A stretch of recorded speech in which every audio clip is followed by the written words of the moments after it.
Khanna and statistics की बहुत demand आ रही है, काफी दिनों से आ रही है। आई नो, कोई बात नहीं, आज स्टार्ट करते हैं स्टैटिस्टिक्स और सारा ही इसी वीडियो में मैं आपको ऑलमोस्ट सारा कंप्लीट करा दूंगी। Don't have to worry, okay. मेरे होते हुए वरी की कोई जरूरत नहीं है, अपनी डिमांड्स लिखते जाओ बस, एंड मेरा काम है उन डिमांड्स को पूरा करना, ठीक है।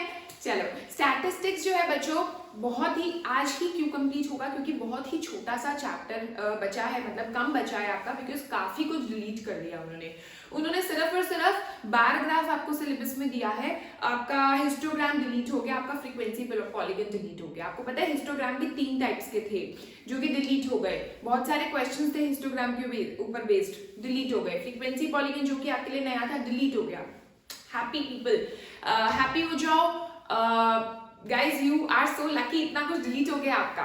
चलो, जितना है उसको अच्छे से करते हैं, और जितने भी एमसीक्यूज बनते हैं इसके ऊपर काफी बनते हैं, जितना भी हमारे पास सिलेबस है ना, जितना बचा हुआ है उसके ऊपर भी बेस बहुत सारे एमसीक्यूज बनते हैं बच्चों। छोटे क्वेश्चंस काफी सारे हैं जो बनते हैं, उसको अच्छे से करना है हमको, ठीक है।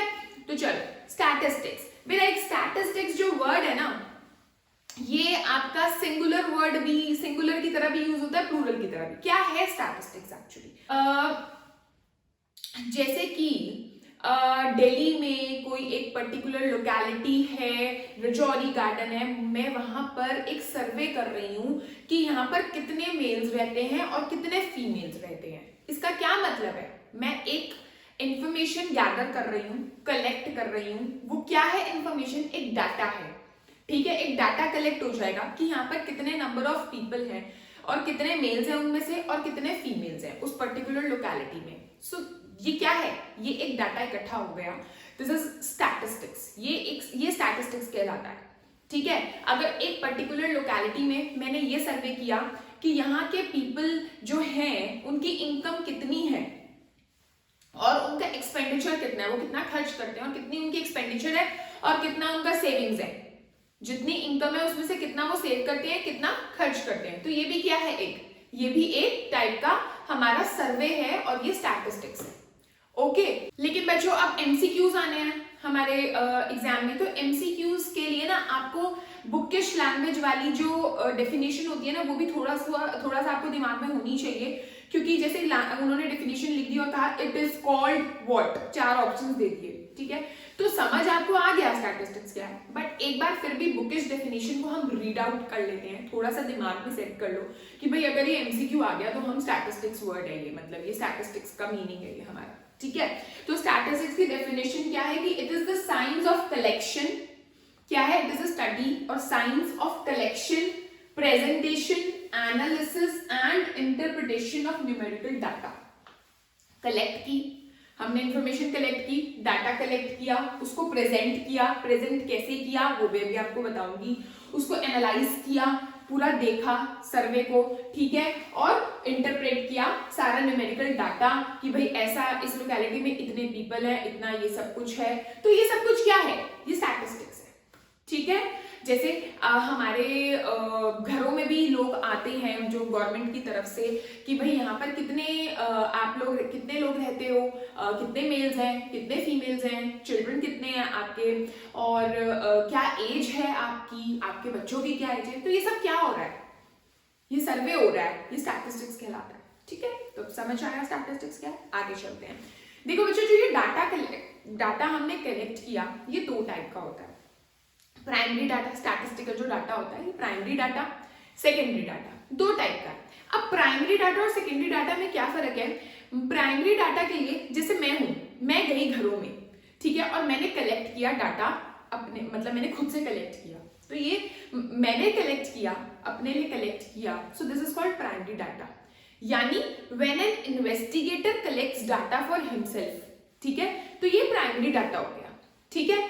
लेकिन secondary data, primary data, secondary data. Secondary data का मतलब होता है कि मैंने खुद से कलेक्ट नहीं किया डाटा, मैंने कहीं से भी उठा लिया डाटा, यानी मतलब वो पब्लिश हुआ था डाटा, या ऐसा भी कह सकते हैं कि कई बहुत सारी प्राइवेट कंपनीज होती हैं बच्चों, ठीक है। एक प्राइवेट कंपनी ने कुछ और डाटा दिया, दूसरी प्राइवेट कंपनी ने कुछ और डाटा दिया, और मैंने वो डाटा उठा लिया, मेरे को नहीं पता भाई कौन सा सही है। सो हम रिलाई नहीं कर सकते सेकेंडरी डाटा पे। तो सेकेंडरी डाटा को यूज करने से पहले you should take proper care. लेकिन प्राइमरी डाटा तो मैंने खुद से कलेक्ट किया ना, तो वो तो रिलायबल है, ठीक है। तो ये डिफरेंस है प्राइमरी और सेकेंडरी डाटा में। वोटिंग होनी है, वोट डलते हैं जो इलेक्शंस होते हैं, तो किसी कंपनी वालों ने कहा कि भाई इस दिल्ली की इस लोकेलिटी में यहाँ पर बीजेपी के इतने वोटर्स हैं, बीजेपी को वोट देने वाले इतने लोग हैं, आम आदमी पार्टी को वोट करने वाले इतने लोग हैं, एक्सेट्रा एक्सेट्रा। दूसरी कंपनी वालों ने कुछ और कह दिया, ठीक है। और मैंने जब खुद से घरों में जाके देखा, ये सेकेंडरी डाटा हो गया कि उस कंपनी ने ये बोल दिया, इस कंपनी ने ये बोल दिया। और जब मैंने खुद से सर्वे किया, मैं घरों में जाके मैंने डाटा कलेक्ट किया कि भाई तुम किसको वोट देने वाले हो, तुम किसको वोट देने वाले हो, तो वो एक प्राइमरी डाटा हो गया। This is what the difference between primary data and secondary data. और अगर आप बुकिश लैंग्वेज देखोगे तो उसमें यह है कि when an investigator collects data himself, ठीक है, तो वो हो गया प्राइमरी डाटा। और सेकेंडरी डाटा कि when I'm taking data from some published source or unpublished source rather than collecting myself, ठीक है, तो वो हो गया सेकेंडरी डाटा। ये डिफरेंस समझ आया? अच्छा, आगे चलते हैं। आगे जो डाटा होता है, एक होता है अनग्रुप्ड डाटा और एक होता है ग्रुप्ड डाटा, ठीक है। अब मान लो क्लास में 30 स्टूडेंट्स हैं, ठीक है। 30 स्टूडेंट्स में हमारे पास डाटा आया कि भाई इस बच्चे के इतने मार्क्स हैं, इस बच्चे के इतने मार्क्स हैं, इस बच्चे के इतने मार्क्स हैं मैथ्स में, ठीक है। आउट ऑफ 50 मार्क्स हैं, इस पहले वाले बच्चे के थे 30 मार्क्स, दूसरे वाले के थे 35, तीसरे वाले के 23, 49, 47 एंड सो ऑन। तो ये इस तरह से हमारा डाटा चल रहा है एंड ये अनग्रुप्ड डाटा कहलाता है, इसको ये रॉ डाटा होता है, ठीक है। अगर मैं इस डाटा को, ये क्या बोलते हैं इसको, रॉ डाटा, ठीक है। और अगर मैं इस डाटा को असेंडिंग या डिसेंडिंग ऑर्डर में अरेंज कर दूंगी तो it is called an array. क्या? एरे। तो देखो, when raw data is arranged in ascending or descending order, is arranged in ascending or descending order, it is called an array, ठीक है। ये भी पता होना चाहिए, एमसीक्यू में आ सकता है, ठीक है। अब ये था मेरा अनग्रुप्ड डाटा, ठीक है। अब अनग्रुप्ड डाटा में एक और चीज आती है, ग्रुप्ड पे अभी थोड़ी देर बाद जाएंगे। मान लो कि जैसे ये मार्क्स है हमारे, ठीक है। कई बच्चों के आए 1 मार्क, कई बच्चों के आए 2 मार्क, कई बच्चों के आए 5, कई बच्चों के आए 7, फिर 9, फिर 10, फिर 11, इस तरह से, ठीक है। यहां पर हमने बना ली फ्रीक्वेंसी और ये हो गया टेली मार्क्स, जो कि हमने अपनी प्रीवियस क्लास में भी कर रखा है। तो हम ये काउंट करेंगे, हम ये देखेंगे जब हमें रॉ डाटा दिया होगा कि 1 मार्क कितने बच्चों का आया है। फॉर एग्जाम्पल आपके ऐसे हैं मार्क्स 7, 2, 3, 4, 5, 11, ठीक है, इस तरह से आपके मार्क्स हैं। तो मैं देखूंगी कि 1 मार्क कितने बच्चों का आया है। 1 मार्क एक बच्चा, 2 बच्चे, तो यहाँ पर मैं 1, 2 लगा दूंगी, ठीक है। 2 मार्क कितने बच्चों का आया है? 1 बच्चे का, ठीक है। 5 मार्क कितने बच्चे का आया है? 1 बच्चे का। तो these are the tally marks. और अगर मान लो 2 मार्क हमारे 5 बच्चों का आया, तो हम कैसे करते हैं, 1, 2, 3, 4 और 5 के लिए हम यहाँ पर ऐसे एक लाइन मार देते हैं। तो ये इट स्टैंड्स फॉर 5, ठीक है। तो ये हो गया 2, ये हो गया 5, ये हो गया 1 और इस तरह से हम कंटिन्यू करते हैं, ठीक है। ये भी अनग्रुप्ड डाटा के अंदर ही आता है, ठीक है। It also comes under ungrouped data और इसको बोलते हैं फ्रीक्वेंसी डिस्ट्रीब्यूशन। क्या बोलते हैं? Frequency distribution, alright. और ये है टेली मार्क्स, ठीक है। अच्छा, अब आते हैं हम ग्रुप्ड डाटा की तरफ। ग्रुप्ड डाटा में इस तरह से हम इंटरवल्स बनाते हैं, 0 to 10, 10 to 20, 20 to 30, 30 to 40। यानी मैं क्या कर रही हूं, मैं ये कर रही हूं कि क्लास में कितने बच्चों के मार्क्स 0 और 10 के बीच में आए हैं, 10 और 20 के बीच में आए हैं, कितने बच्चों के 20 से 30 के बीच में आए हैं। और यहाँ पर मैं टैली मार्क्स फिर से बनाऊंगी एक कॉलम और यहाँ पर फ्रीक्वेंसी। तो जो हमें डाटा दिया हुआ होगा उसमें देखेंगे कि अगर मान लो डाटा इस तरह से दिया हुआ है 4, 7, 11, 21, 13, 15, 9, 27, इस तरह से हमें डाटा दिया हुआ है। तो 4 है, 4 लाइज बिटवीन 0 to 10, तो मैं यहाँ पर एक मार्क कर दूंगी। 7 अगेन लाइज बिटवीन 0 to 10, तो मैं यहाँ पर एक मार्क करूंगी। 11 कहाँ आएगा, यहाँ पर आएगा, ठीक है। 21 कहाँ पर आएगा, यहाँ पर आएगा। अगर बच्चों आ जाए, एक ऑब्जर्वेशन आ जाए 10 कहाँ पर मार्क करोगे, यहाँ पर करोगे या यहाँ पर करोगे, नीचे वाले में करेंगे, ठीक है। ये एक रूल बनाया हुआ है ताकि हर बच्चा उसी अकॉर्डिंग करे कि अगर 10 आ जाए तो आप इसमें मार्क करोगे, 20 आ जाए तो आप इसमें मार्क करोगे, 30 आ जाए तो आप नीचे वाले में मार्क करोगे, तो हमेशा नीचे वाले में मार्क करना है, ठीक है। तो इस तरह से हमारा ये बनता है और ये होता है हमारा ग्रुप्ड फ्रीक्वेंसी डिस्ट्रीब्यूशन। क्या बोलते हैं इसको, ग्रुप्ड फ्रीक्वेंसी डिस्ट्रीब्यूशन। अब इसके अंदर बहुत इंपॉर्टेंट चीज आती है, अभी तक तो हम वही सब पढ़ रहे थे जो कि ऑलरेडी काफी बच्चों को पता होगा। मेन चीज ये है कि ग्रुप्ड फ्रीक्वेंसी डिस्ट्रीब्यूशन जो होता है वो दो टाइप का होता है, इंक्लूसिव और एक्सक्लूसिव फ्रीक्वेंसी डिस्ट्रीब्यूशन। अब इंक्लूसिव और एक्सक्लूसिव में क्या फर्क होता है, देखो जो ये बच्चों लिख लेना जो मैं अब बात बताने जा रही हूं। एक होता है एक्सक्लूसिव जिसको बोलते हैं कॉन्टिन्यूअस, जिसको बोलते हैं कॉन्टिन्यूअस फ्रीक्वेंसी डिस्ट्रीब्यूशन, और एक होता है इंक्लूसिव जिसको बोलते हैं डिसकॉन्टिन्यूअस, ठीक है। हम डील करेंगे इसमें। अगर क्वेश्चन इंक्लूसिव और डिसकॉन्टिन्यूअस में दिया हुआ है तो हम उसको चेंज करेंगे एक्सक्लूसिव और कॉन्टिन्यूअस डिस्ट्रीब्यूशन में, इंक्लूसिव में नहीं करेंगे क्वेश्चन को। अब बताती हूं कैसे चेंज करना होगा, फर्क क्या है इन दोनों में। सबसे पहले तो आप सीखो कि अपर लिमिट क्या है, लोअर लिमिट क्या है। मान लो 0 to 10, ये क्या है मेरा एक क्लास इंटरवल है, इसको क्या बोलते हैं, क्लास इंटरवल। क्या बोला इसको, क्लास इंटरवल, ठीक है। ये जो क्लास इंटरवल है इसमें जो पहले वाला है इसको बोलते हैं लोअर लिमिट, ओके। जो बाद वाला है अपर वाला इसको बोलते हैं अपर लिमिट। दो चीजें हो गई, lower limit, upper limit, class interval. एक होता है class size, class size is upper limit minus lower limit, upper limit minus lower limit. So what is the class size over here? 10 minus 0, which is 10. So what is the definition of class size? Difference between upper limit and lower limit. It is class size. ठीक है। अब ये है कि आपको ये देखना है कि जो हमारी इसकी ये पहला क्लास इंटरवल है, ये दूसरा क्लास इंटरवल है, ये तीसरा क्लास इंटरवल है, ठीक है। अब पहले क्लास इंटरवल की अपर लिमिट और दूसरे वाले क्लास इंटरवल की लोअर लिमिट अगर सेम है, इसकी अपर लिमिट इसकी लोअर लिमिट 10 to 20, 20 to 30। अब देखो ये दोनों सेम है, ये दोनों सेम है, ये दोनों सेम है, ठीक है। तो दैट मींस ये कौन सा डिस्ट्रीब्यूशन है, ये डिस्ट्रीब्यूशन है एक्सक्लूसिव और कॉन्टिन्यूअस, बिल्कुल सही डिस्ट्रीब्यूशन, ठीक है। ये क्या है, एक्सक्लूसिव और कॉन्टिन्यूअस। कॉन्टिन्यूअस है मतलब कि जहां पर ये खत्म हो रहा है, जहां पर पहला वाला क्लास इंटरवल खत्म हो रहा है वहीं से ही दूसरा वाला क्लास इंटरवल स्टार्ट हो रहा है। यानी अगर मैं बुकिश लैंग्वेज में देखूं तो वो ये बोलेंगे कि if the upper limit of first class interval is same as the lower limit of next class interval, then it is called an exclusive or continuous frequency distribution, ठीक है।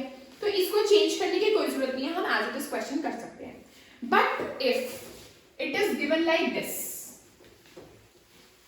0 to 9, 10 to 19, ठीक है, 20 to 29, राइट। तो अब क्या है, ये दोनों मैच हो रही है क्या, नहीं हो रही। ये दोनों मैच हो रही है क्या, नहीं हो रही।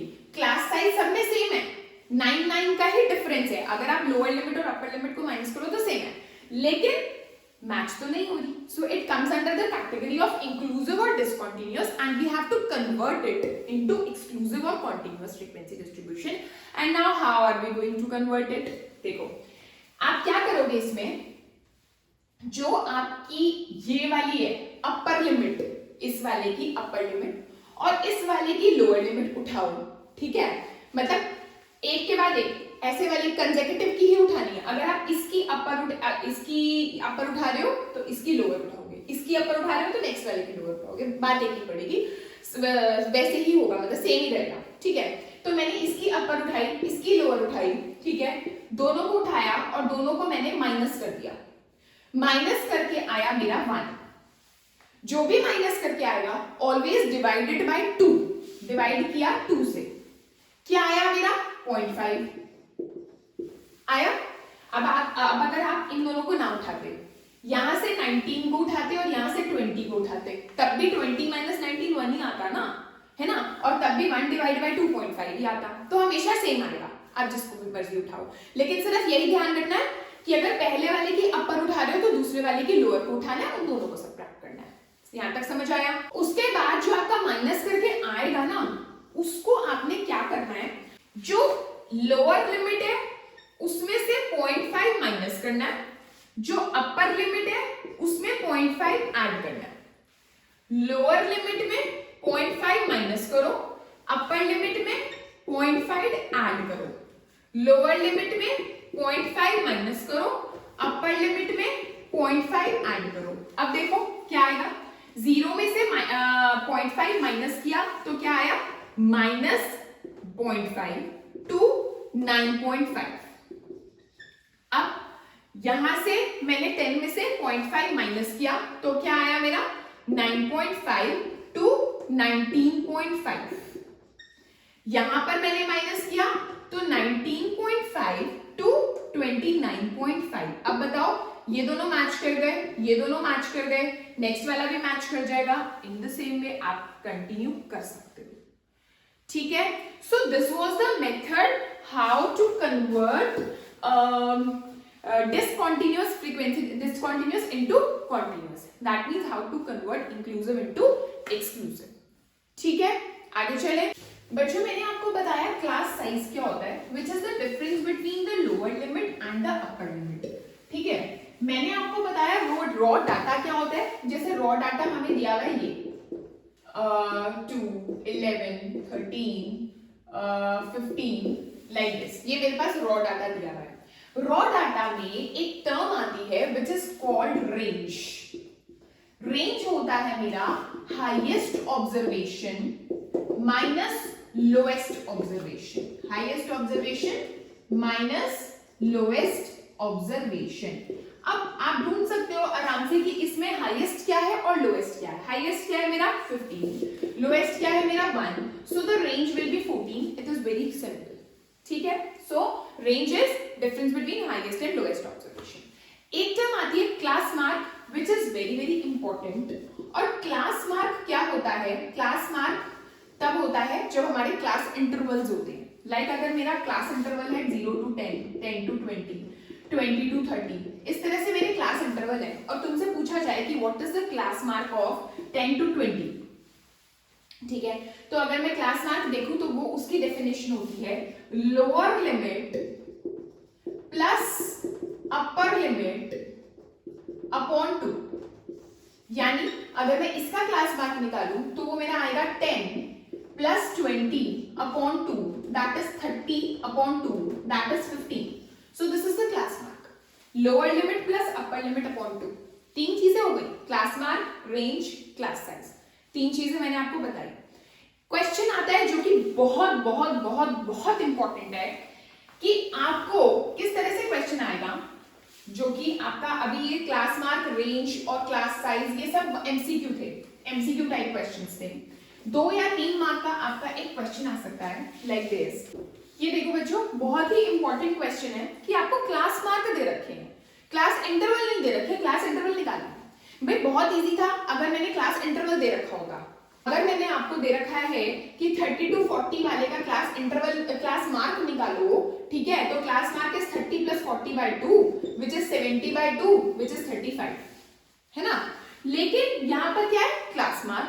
अब क्लास मार्क दे रखे हैं और क्लास इंटरवल निकालने, उल्टा हो गया, है ना। बहुत ही अच्छा, बहुत ही इंपॉर्टेंट क्वेश्चन। क्या करना है आपको, किन्हीं भी 2 कंसेक्यूटिव वैल्यूज को उठा लो। देखो ये आपको असेंडिंग ऑर्डर में दे रखी है, किन्हीं भी 2 वैल्यूज को उठा लो, चाहे इन दोनों को, चाहे इन दोनों को, चाहे इन दोनों को, सब में डिफरेंस सेम है, हमेशा होगा, विच इज 5, है ना। तो मान लो मैंने फर्स्ट 2 को उठाया, उनका तुम डिफरेंस निकालोगे जो कि हमेशा हर क्वेश्चन में अलग होगा। यहां पर आ रहा है 5, जो भी डिफरेंस आए ऑलवेज डिवाइडेड बाय 2, हमेशा, ठीक है, डिवाइडेड बाय 2। क्या आया? 2.5 आया। अब इस 2.5 को आपने 26 में से सब्ट्रैक्ट भी करना है और 26 में ऐड भी करना है। अगर मैं 26 में से 2.5 को सब्ट्रैक्ट करती हूं तो मेरा आता है 23.5, और अगर मैं 26 में 2.5 ऐड करती हूं तो मेरा आता है 28.5। आई बात समझ में? तो मेरा एक क्लास इंटरवल बन गया corresponding to this class mark. 26 class mark कौन से क्लास इंटरवल का है? 23.5 से 28.5 वाले का। ऐड करो, देखो, चेक करते हैं, इन दोनों को ऐड करो, 0, 9, 2, 1 और ये आ गया 52 और डिवाइड बाय 2 करो, आ गया 26। अगर तुम अपर लिमिट और लोअर लिमिट और अपर लिमिट को ऐड करके डिवाइड बाय 2 करते हो तो तुम्हारा 26 आएगा, ठीक है। अब जैसे 2.5 तुमने इसमें से सब्ट्रैक्ट किया, इसमें से ऐड किया, तो तुम्हारा एक क्लास इंटरवल तैयार हो गया। इसी तरह से 2.5 को तुम 31 में से सब्ट्रैक्ट करो और 31 में ही ऐड करो। कैसे? 31 में से सब्ट्रैक्ट करो और 31 में ही ऐड करो। अगर इसमें से तुम सब्ट्रैक्ट करते हो तो तुम्हारा आता है 28.5 और इसमें अगर तुम ऐड करते हो तो तुम्हारा आता है 33.5। तो तुम्हारा नेक्स्ट क्लास इंटरवल क्या आ गया? 28.5 से 33.5। देखो कॉन्टिन्यूअस है। पहला क्लास इंटरवल मेरा आया था 23.5 से 28.5, दूसरा आ गया 28.5 से 33.5। तो तुम्हें क्वेश्चन ऐसे नहीं आएगा कि तुम सारे क्लास इंटरवल निकालो, तुम्हें क्वेश्चन आएगा, आ भी सकते हैं, चलो क्लास इंटरवल सारे निकालो, बट ऐसे मुश्किल है। तुमसे पूछा जाएगा कि class marks are this this this, find the class interval corresponding to the value 41। मान लो 41 जो क्लास मार्क है वो कौन से क्लास इंटरवल का है। तो तुम क्या करोगे? ये तो कर ही दिया, किन्हीं भी 2 को उठाया, माइनस किया, 5 आया, डिवाइड बाय 2 करा, 2.5 आया। अब 41 का पूछा है ना, तो सीधा 41 में से 2.5 सब्ट्रैक्ट कर दो, 41 में 2.5 ऐड कर दो और तुम्हारा क्लास इंटरवल तैयार होगा। कैसे? 41 में से 2.5 सब्ट्रैक्ट कर दो, 41 में 2.5 ऐड कर दो, 10 में से 5 गए 5, 8, 38.5 और इधर आ गया 43.5। तो तुम्हारा 41 किसका क्लास मार्क है? इस वाले क्लास इंटरवल का क्लास मार्क है 41। ऐड करके देख लो, डिवाइड बाय 2 करके देख लो, आ जाएगा 41। देखो इन दोनों को अगर हम ऐड करते हैं तो हमारा आता है 82 और 82 को डिवाइड बाय 2 करोगे तो 41 आ जाएगा। सो this is very very very important question. अच्छा एक बात बताओ, अगर इसी वाले क्वेश्चन में वो तुमसे एक और क्वेश्चन डाल दे, क्या? Find class size. Find class size बहुत ही इजी है। देखो 31 में से 26 डायरेक्ट माइनस कर दो तो भी 5 आएगा और तुम्हें क्लास इंटरवल पता चल गया, इसमें से ये माइनस करोगे तो भी 5 आएगा। तो क्लास साइज क्या है यहाँ पर? 5। वो तो बहुत ही इजी है ना बच्चों। एक चीज होती है, नेक्स्ट आता है बार ग्राफ। बार ग्राफ आप लोगों ने पहले भी बनाए हैं, फिर भी मैं थोड़ा सा आपको बताती हूँ। बार ग्राफ के questions are very easy to attempt.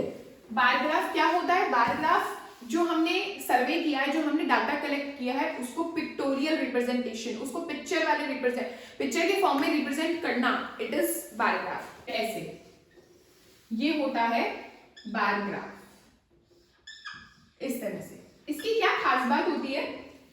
इसकी 2-3 चीजें मेन होती हैं कि एक तो ये वाला जो गैप होता है ये सेम होना चाहिए हमेशा।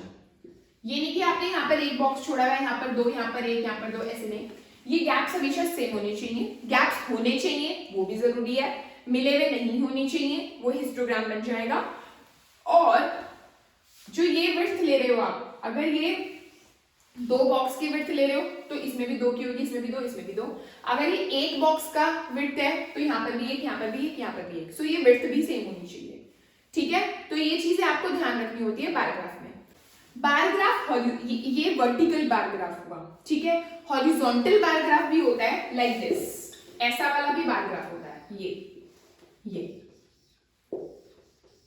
इस टाइप का, ठीक है ना बच्चों। देखो इस टाइप का क्वेश्चन, देखो इस ऐसे क्वेश्चन आ सकते हैं आपके, जैसे in a frequency distribution the mid value of the class. Mid value किसे बोला?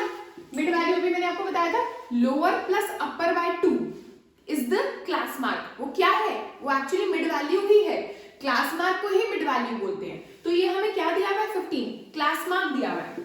ये क्या दिया हुआ है हमें, क्लास मार्क, क्योंकि जब मिड वैल्यू बोल दिया तो दैट मीन समझ जाओ कि वो क्लास मार्क है। तो ये हमें 15 दिया हुआ है। ओके, हमें क्या दिया है, क्लास साइज इज 4। अब क्लास साइज मैंने क्या बताया था, upper limit minus lower limit, तो क्लास साइज क्या दिया हुआ है, 4 दिया हुआ है, और हमें निकालना क्या है, लोअर लिमिट। ठीक है बच्चों, लोअर लिमिट को हम डिनोट करते हैं मान लो स्मॉल l से, एंड अपर लिमिट को करते हैं u से। ठीक है, अब हमें क्या क्या दिया हुआ है ये लिख लेते हैं। क्लास मार्क, क्लास मार्क मतलब lower limit plus upper limit upon 2, हमें क्या दिया हुआ है 15। Class size, upper limit minus lower limit, हमें क्या दिया हुआ है 4। आई बात समझ में। अब ये जो 2 है ये उधर चला गया, lower limit plus upper limit is equal to 30, और u minus l is equal to 4। ठीक है, अब हम क्या करें, बहुत सारे तरीके हैं, दोनों को ऐड कर दो तो भी हो जाएगा, या सब्स्टिट्यूट कर दो वैल्यू। देखो u is equal to 4 plus l, ये l मेरा उधर चला गया एडिशन में।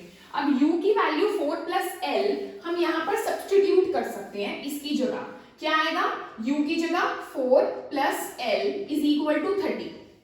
ठीक है, तो क्या आ जाएगा, l plus l 2l plus 4 is equal to 30, तो 2l is equal to 30 minus 4 is 26। तो l क्या आ गया मेरा, l क्या आ गया 26 अपॉन 2 विच इज 13। तो मेरा लोअर लिमिट आ गया, लोअर लिमिट आ गया। अपर, यहाँ पर वैसे तो हमें लोअर लिमिट ही निकालना था, अगर वो तुमसे पूछते कि अपर लिमिट भी निकालो तो ये 13 तुम यहाँ पर पुट कर देते तो तुम्हारा u आ जाता 17।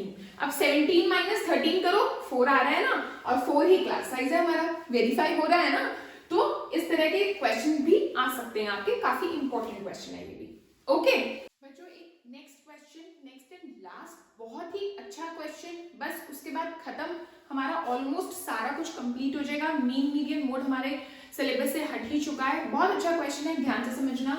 The width of each of 9 classes is 2.5। अब विड्थ क्या है, मैं आपको सारी टर्म समझा रही हूँ line wise. Class size, class size is the width.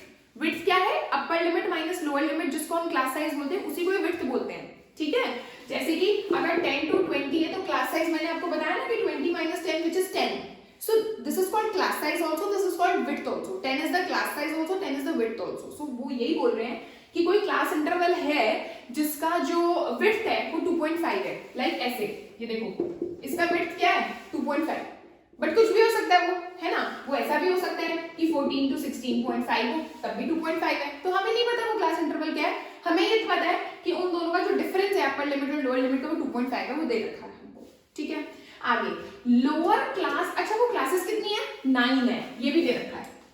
1 2 3 4 5 6 7 8 9 classes हैं और 2.5 उनकी विड्थ है। आगे चलते हैं, आगे वो बोलते हैं कि lower class boundary of the lowest class. Lowest class का मतलब सबसे ऊपर वाली क्लास, ये लोएस्ट क्लास है। लोएस्ट क्लास में, और ये हमारी क्या है, हाईएस्ट क्लास है। ठीक है, अब लोएस्ट क्लास में भी यहां पर एक होगा डैश, यहां पर एक होगा, दो वैल्यूज होगी, जैसे 10 to 20, 20 to 30 कुछ होगा, मतलब 10 to 12.5 होगा, यहाँ पर ऐसा कुछ होगा, 2.5 है क्योंकि विड्थ, और यहाँ पर भी ऐसा कुछ होगा। ठीक है, तो वो बोल रहे हैं कि lowest class boundary of the lowest class is 10.6। यहां पर उन्होंने बोला कि ये 10.6 है। ऐसी कितनी क्लासेस हैं, 9 क्लासेस हैं, राइट। और हमें निकालना क्या है, upper class boundary of the highest class. Highest class की अपर वाली बाउंड्री निकालनी है, ये वाली नहीं, ये वाली निकालनी है। ठीक है, बात समझ आई। अब देखो 2.5 गैप है सब में, सब क्लासेस में, सब क्लास इंटरवल में। कितने हैं, 9 है, तो इसका मतलब कितने हो गए, 9 into 2.5। ठीक है, और उसमें अगर मैं ऐड कर दूं ये 10.6 वाली वैल्यू, तो मैं यहां तक पहुंच जाऊंगी। मैंने 9 क्लासेस की विड्थ को, भाई 1 क्लास की विड्थ है मेरी 2.5, तो 9 क्लासेस की विड्थ कितनी हो गई, 9 into 2.5, और एक ये, इसको मैं यहां पर ऐड कर देती हूं, तो मैं कहां पहुंच गई, यहां पर, जो कि मुझे निकालना है। ऑलराइट, सो इसको सॉल्व कर लेते हैं। 9 5 से 45, 9 2 से 22.5 और उसमें हम 10.6 को ऐड कर लेते हैं तो मेरा आ जाएगा 33.1। दैट मींस यहाँ पर मेरा आ गया 33.1। आई बात समझ में बच्चों? ठीक है, तो मेरे हिसाब से मैंने काफी क्वेश्चंस कराए हैं आपको, मतलब हर चीज हर टर्म मैंने आपको एक्सप्लेन करी है। बार ग्राफ जो है काफी इजी है, बार ग्राफ के ऊपर क्वेश्चंस भी हैं आपकी बुक एक्सरसाइज में, तो वो आप ट्राई करिए। फिर भी अगर आपको डाउट आता है, प्रॉब्लम आती है तो आप मुझे बताइए, मैं आपको बार ग्राफ वाली एक्सरसाइज भी करवा दूंगी।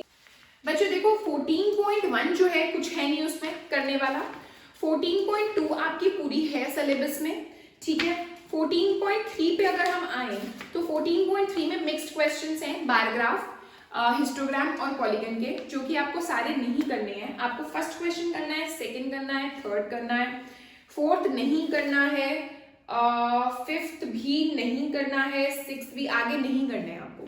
तो आपके first second third question syllabus में है, ऑलराइट। तो आपको सिर्फ यही तक करना है ये चैप्टर, आगे का चैप्टर आपका सिलेबस में नहीं है। So these are the 3 questions which I have not done today. 14.3 first second and third questions जो कि आप इजीली कर सकते हैं, but still if you are having doubt in these 3 questions तो मैं आपको नेक्स्ट वीडियो में वो भी समझा दूंगी, ठीक है। तो ऑलमोस्ट मैंने आपका सारा स्टैटिस्टिक्स का चैप्टर कवर आउट कर लिया है इस वीडियो में। अगर आपको ये वीडियो अच्छी लगी है तो प्रेस लाइक बटन, सब्सक्राइब नहीं किया तो सब्सक्राइब भी कीजिए, कमेंट सेक्शन में लिखते रहिए, जो भी आपके डिमांड्स हैं, जो भी समझ नहीं आ रहा लिखते रहिए, मैं आपको एक्सप्लेन करती रहूंगी। चलो, thank you so much, bye class 9।